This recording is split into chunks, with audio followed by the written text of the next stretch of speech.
Hi everybody, it's Jenny from the Missouri Star Quilt Company, and I've got a really fun project for you today. Let's take a look at this quilt behind me. Isn't this great? This is a ribbon quilt right here. Here is the block right here. This is the block, and it's all made with half square triangles, and I can hardly wait to show you how to do it. So to make this quilt, what you're going to need is one packet of background 10-inch squares and one packet of printed 10-inch squares.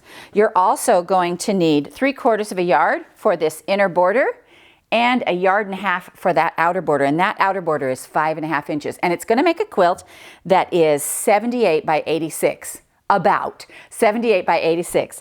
Also, the fabric we're using today is called Garden Splendor, and it's by Wild Apple Art Design, and it's for Robert Kaufman. And you can see it's just such a lovely springtime colors and prints. It's just really beautiful.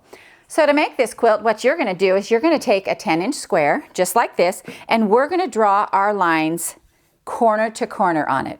We're going to couple it with a 10-inch square of print. And then we're going to lay those right on top of each other, match up your edges, and we're going to go to the sewing machine and we are going to sew on either side of this line, on both sides, 1/4 inch away from the line. So you want to set your needle so that it's 1/4 inch away from the line we've drawn corner to corner. So let's do that. And this is a pretty easy thing to do. I kind of use the edge of my presser foot as my guide. And we're just going to go right along the edge. And make sure you stay lined up. I got a little bit wonky, but I can still correct that. When you get down here to the bottom, you're just going to pull it around and go down the other side again.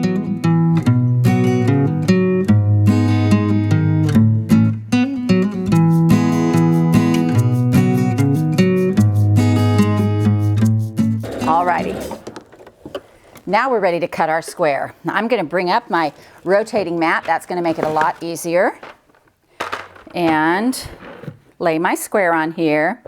What we want to do when we cut this now is we are going to cut it in half, vertically and horizontally, then also diagonally on all those lines. Since I have my vertical or my diagonal lines drawn on, I'm going to start by cutting the horizontal and vertical lines because I can just lay my ruler along the side and come in 5 inches because this is a 10-inch square and cut that just like that.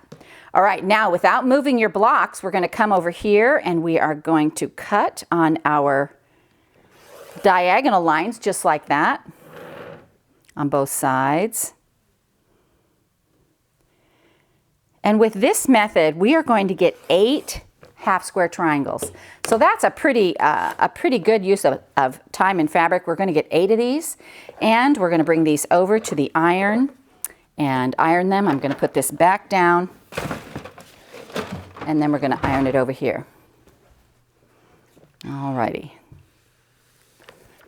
Now I like to lay them dark side up and then just roll them to the back.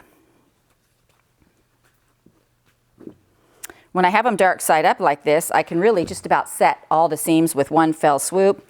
Setting the seam just relaxes that thread so that it lays back nicer. And we're going to go ahead and press these. So once you have all your blocks ironed, you're going to want to make sure that they're pretty close to 4.5. And if not, you'll need to square those up. I have a little 4.5 ruler right here. And you can see that I am really close. So you may or may not have to square yours depending upon how perfectly accurate your seams are. So mine are really pretty good. So now we're ready to lay this out and make this block. Now the cool thing about this block is that it is made in this row of 3 right here, and they are all made identical. They're just the same 3 half square triangles sewn together. Now how you put the color placement on this will determine your pattern greatly because this is a really fun one to play with using different colors. I've made it in several different fabrics, and it just looks so fun when you see what the different colors do with this ribbon, intertwining ribbon. All right, so we are going to lay these out and follow your diagram because they're all made the same. And if you're like me, you get a little turned around sometimes, and we want to make sure that our our 3 triangles are going the same direction. So we have one facing up, just like this one. Here's this one's up, this one's up. This one next to it is going to be down like this. This one's down, this one's down. The third one is also going to be up like this. All right, so now we're going to sew these together. We'll go over to the sewing machine. And you want to make sure and keep them in the same places. Start a couple of stitches on your 1/4 of an inch. Make sure the bottoms match up and sail down the side. And then we get to add this last one, just like that.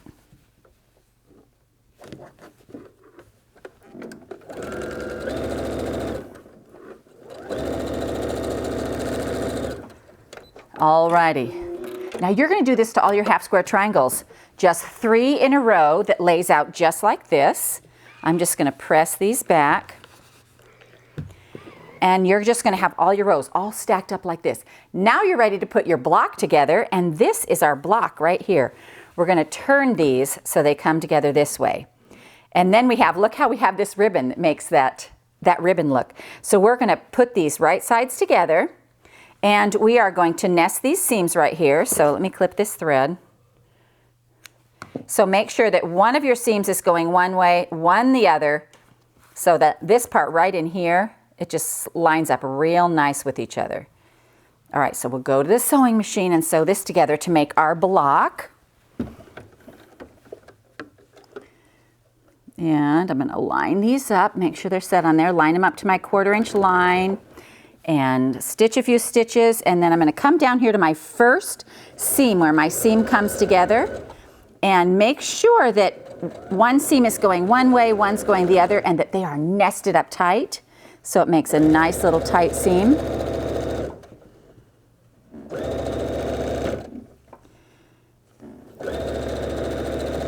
Then that's our whole block right there. Those 3 pieces, and they're all done the same. Turn them so they form a block like this. This is so much fun.